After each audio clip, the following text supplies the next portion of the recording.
Para muchas personas, Dios es un Dios arbitrario. Para otros, Dios es solamente un pensamiento. Dios es una filosofía.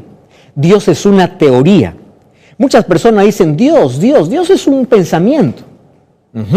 Ahora, ¿por qué es importante tener un concepto definido de quién es Dios? ¿Sabes por qué? Porque depende de ese concepto, tú vas a vivir.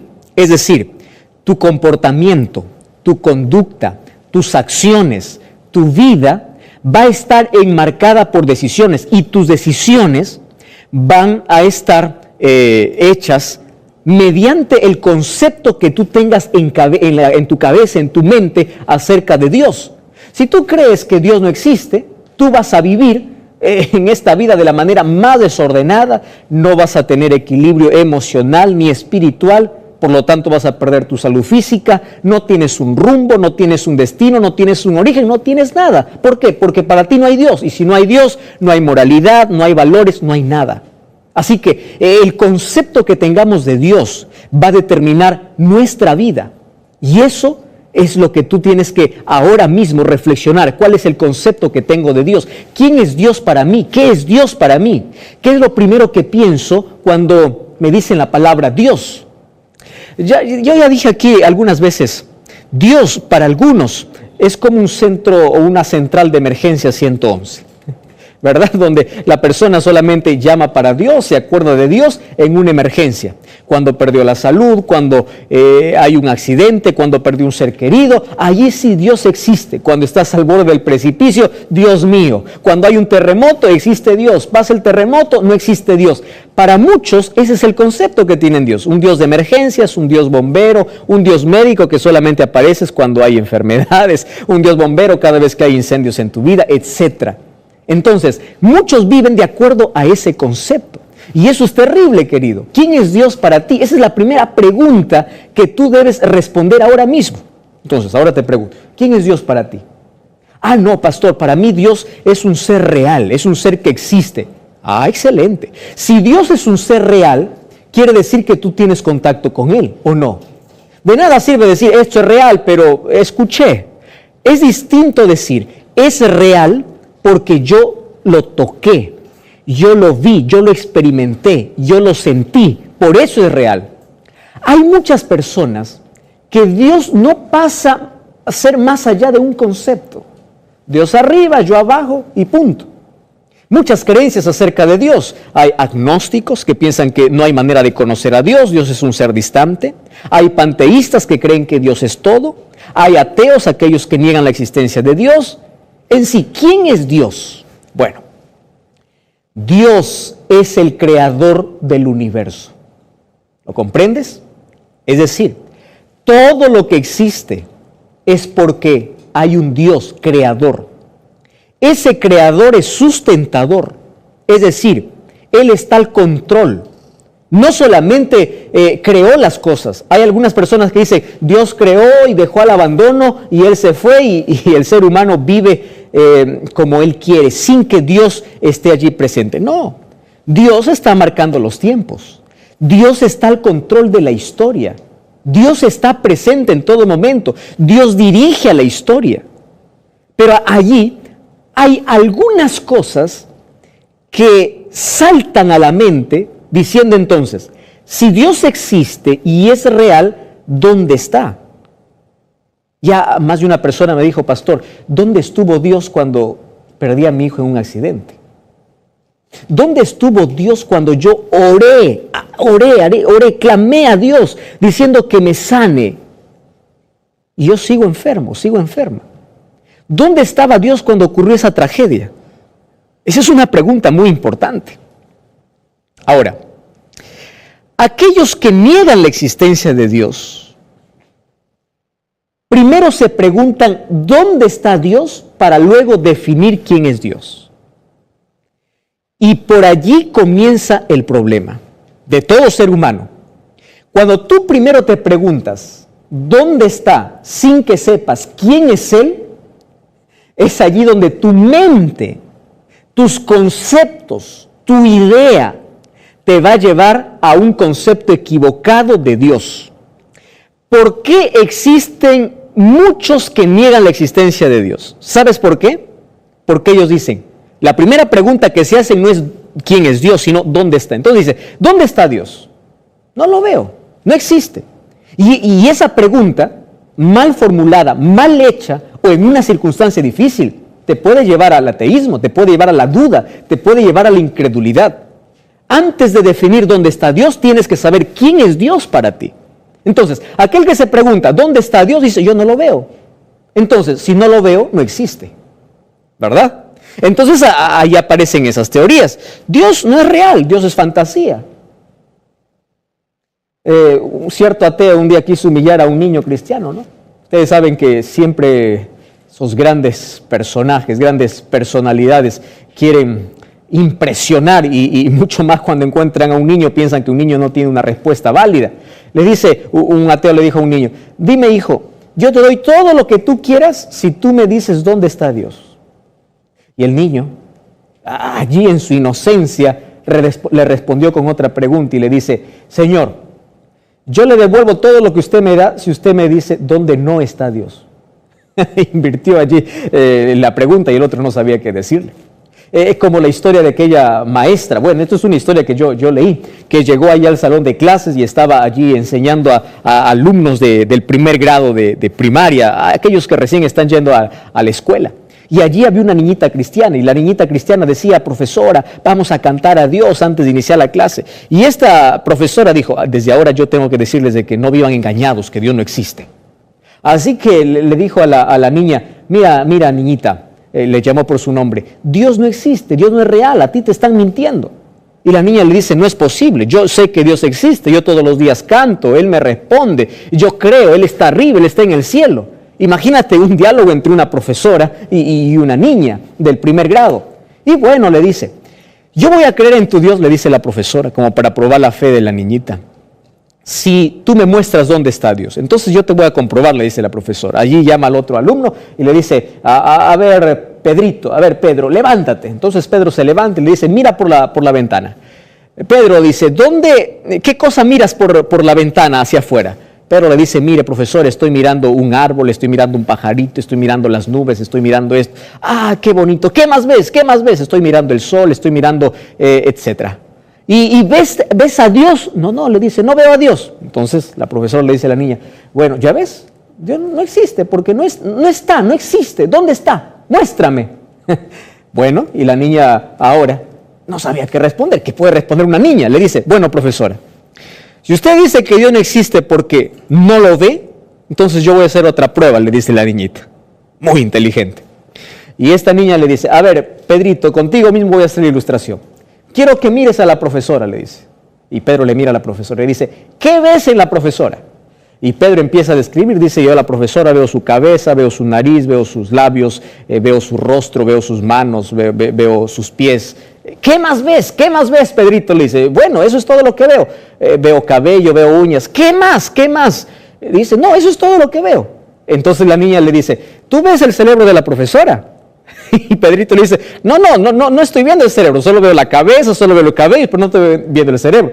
Y la niñita le dice, ya ve, profesora, eso no quiere decir que usted no tiene cerebro. Usted lo tiene, pero no siempre las cosas que se ven son las cosas que existen. Hay cosas que nosotros no podemos ver, no podemos palpar, pero sabemos que existen, sabemos que son reales. El dolor no se ve. Cuando tú dices, me duele la cabeza, yo te digo, ¿dónde está el dolor? A ver, muéstrame el dolor, preséntame el dolor. Tú no sabes qué responder. ¿Por qué? Porque no se ve, pero se siente, se experimenta. Ahora, dejando esos conceptos a un lado, un día David, viendo la inmensidad, viendo la naturaleza, viendo el universo, David no pudo ver lo que hoy ven los científicos a través de instrumentos que pueden ver planetas y estrellas.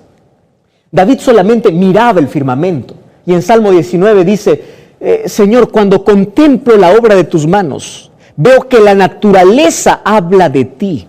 Es decir, hay tanta evidencia de la existencia de Dios como para decir que Él no existe. Hay tantas cosas. Mira solamente tu mano, mira tus tejidos, mira tus células, aquello que no puedes ver a simple vista. Mira tu organismo, cómo funciona a la perfección. Mira cómo cada órgano está en un lugar perfecto y todo funciona. Mira cómo tu corazón no deja de latir. Y aún así puedes decir de que Dios no existe. Aún así puedes rebelarte contra Él.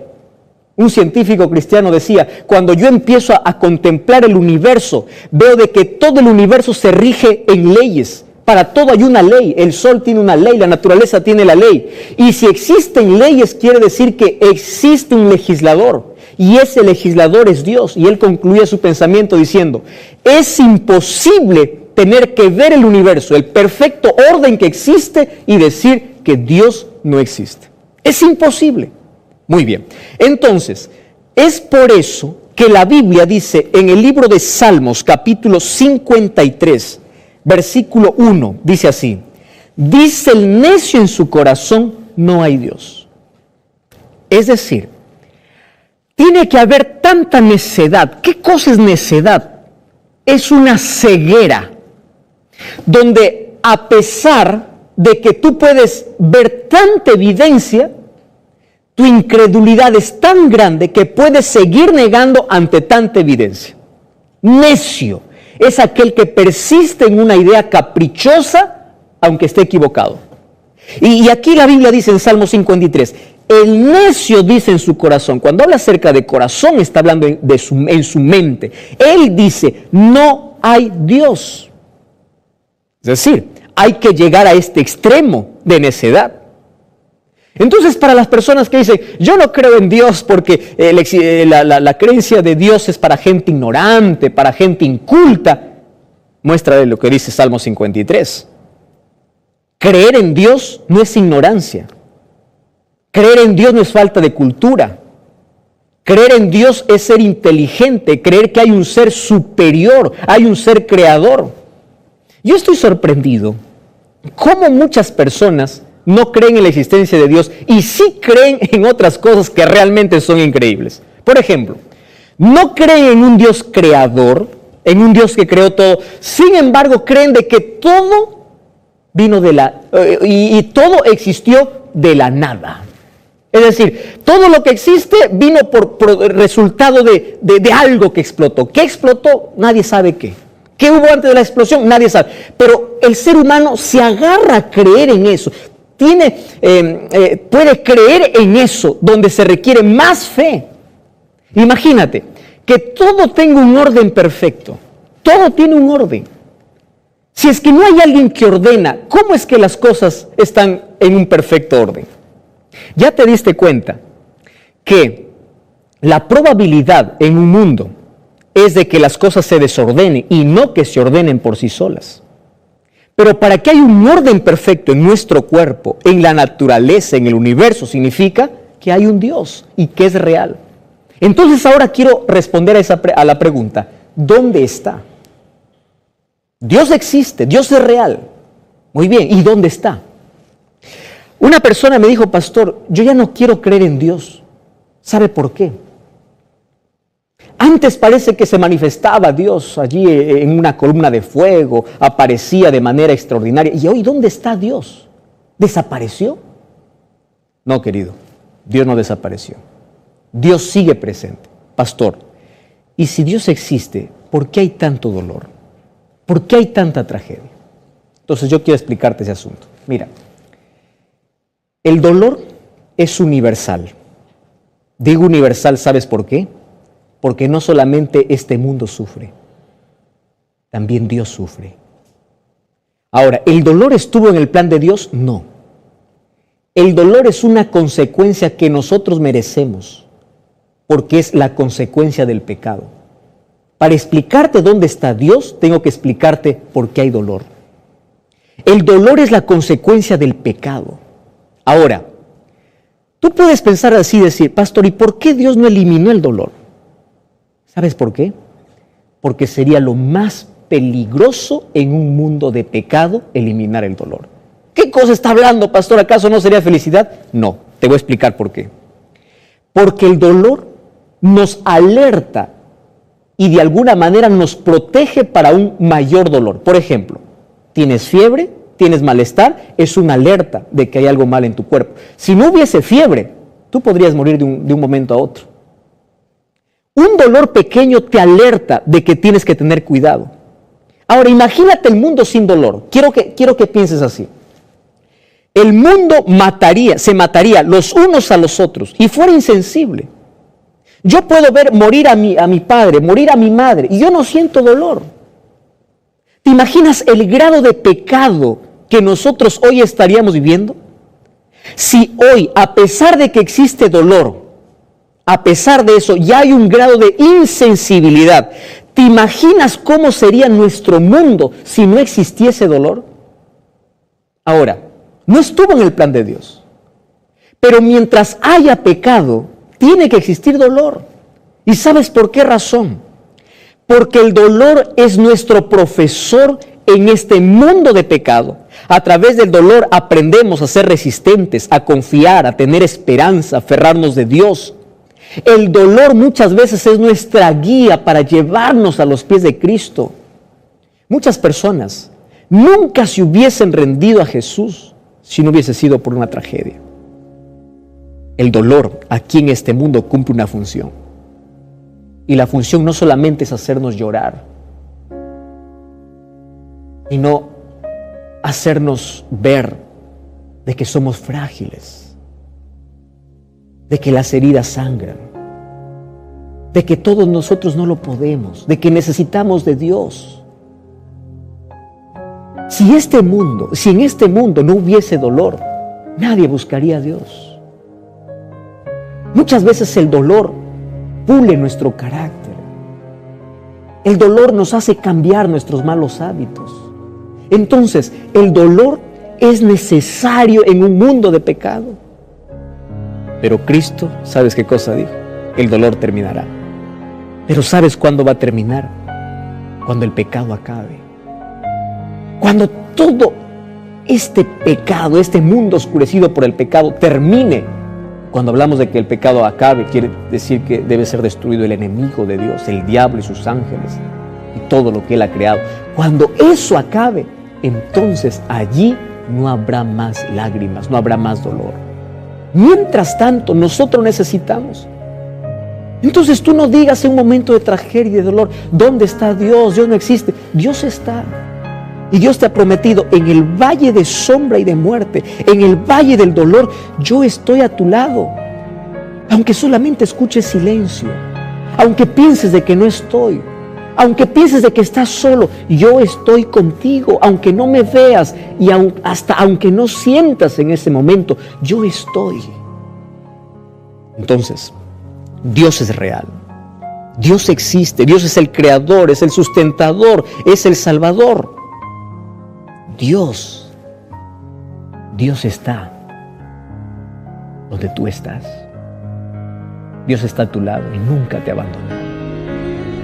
Y ese Dios real quiere tener una experiencia real contigo. Tú necesitas tener esa experiencia real con Dios. No esperes que el dolor pueda enseñarte recién o pueda abrirte el camino para ir a Dios. No esperes una tragedia. Pero si es necesario, vas a tener que experimentar. Querido, ¿dónde está Dios cuando sufrimos? Dios siempre está a nuestro lado. Estás en un hospital, estás con una enfermedad terminal. Estás sufriendo, estás con dolor, perdiste un ser querido. Una tragedia llevó todo lo que tenías. Dios no está ausente. Dios está presente, está a tu lado y sabes dónde quiere estar. Tu vida, en tu corazón. Ese Dios que tiene al control todas las cosas, también quiere controlar tu vida, tus emociones, también quiere sanar tus heridas, quiere mostrarte un mejor camino.